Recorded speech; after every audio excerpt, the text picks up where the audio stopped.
Hello and welcome to Horror Monster Collectibles, where today we're going to be taking a look at something a little bit different from what I usually show you, and that is this raw casting of this Kennel Dog. This is a life-size John Carpenter's The Thing Kennel Dog statue, and it was sculpted and cast by Howard S. Studios. As you guys probably know already, the prop was made for the film by Stan Winston Studios when Rob Bottin was over his head and needed some help getting some key props done for filming, and this is one of the most iconic things in the film. It is a huge sculpt. It's over 36 inches long and about 20 inches tall. It is utterly massive. You guys have probably seen this in some of my collection tours, but it's going to be a while before I can actually get to doing this thing. And I thought it might be interesting to kind of show you guys a raw casting before any prep work is done to it. And as you guys can probably see, looking at the image, it is made up of several different parts. You obviously have the main body, two separate legs, a tongue, and the upper and lower dog jaws. So let's take a look at things a little bit more closely. All right, so first off, we will look at the lower and upper palates,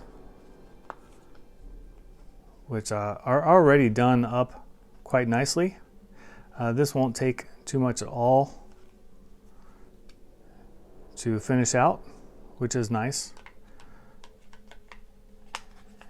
These fit together quite nicely, although obviously it's going to be open on the actual statue. But I like the way that they look. Next up, we have the iconic forked tongue. And there's a good sculpt on here. It's going to take a little bit of work to get it clear, but it should be fun. I do wish that this was done in like a latex or a silicone though, but this is resin, obviously. And then let's go ahead and look at the upper arm casting. Obviously there's going to be a bit of cleanup to be done here. Basically you're just shaving that off.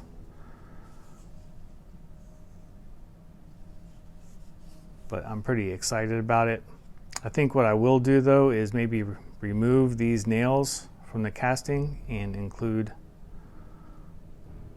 maybe some resin, some translucent nails to kind of liven things up a bit. And then last but not least, before we look at the main body, here is the lower leg.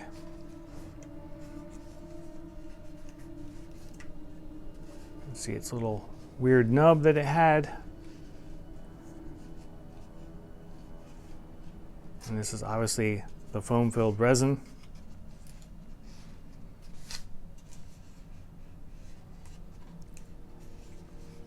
Let's look at the body.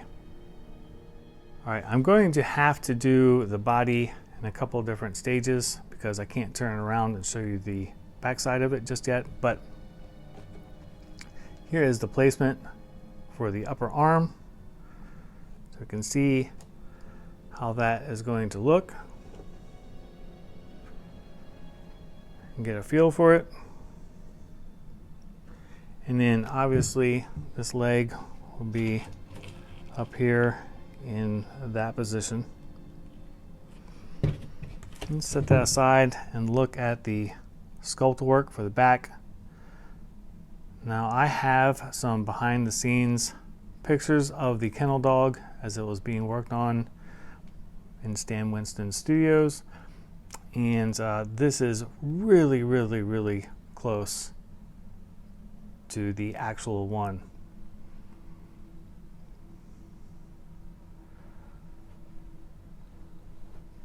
Here through the head, you can see this is obviously all filled in. For the casting, I'm going to have to remove all that, but it is just foam filled, so some Dremel work should make short work of that.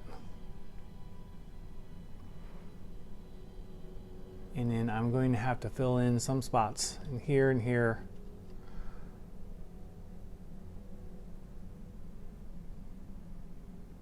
But all of the detailing is in here. It's just going to be a lot of work to paint this thing up because, I mean, again, it's massive. Like, for a reference point, like here is my hand. This thing is utterly huge. Here is the casting line. And we'll just have to clean up the seam a little bit. But this will make for a killer piece and a rare piece at that.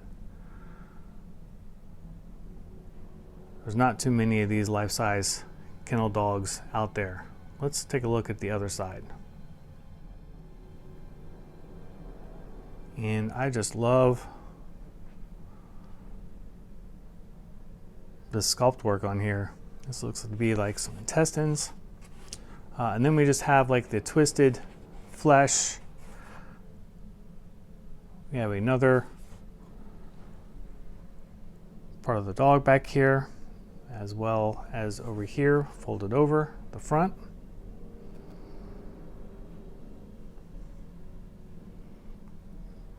But this thing is just utterly gnarly.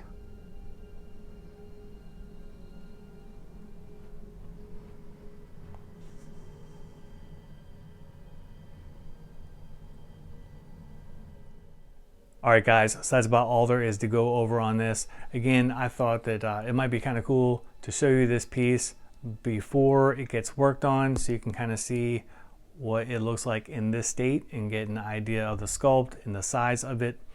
Hopefully I will get a chance to work on this during my lifetime, but it is going to be a major project. Obviously I have a full-time regular job and kids and stuff like that, so this will probably be like a several month project for me to be able to do, but I know that once I get to it and it's completed, it will be fantastic and the payoff will be there.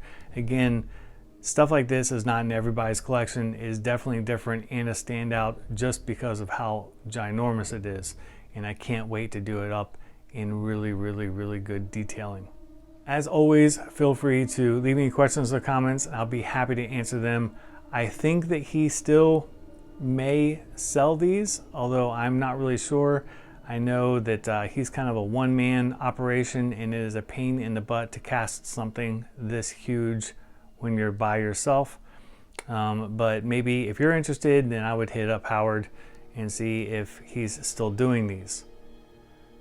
I will leave you guys with some behind-the-scenes shot of the kennel dog when it was being worked on, so you guys can get an idea of how it looked outside of the film, which it was still just a gnarly prop, even outside of its elements. As always, feel free to like and subscribe and click the bell for notifications for new videos. And until next time, I will see you guys later.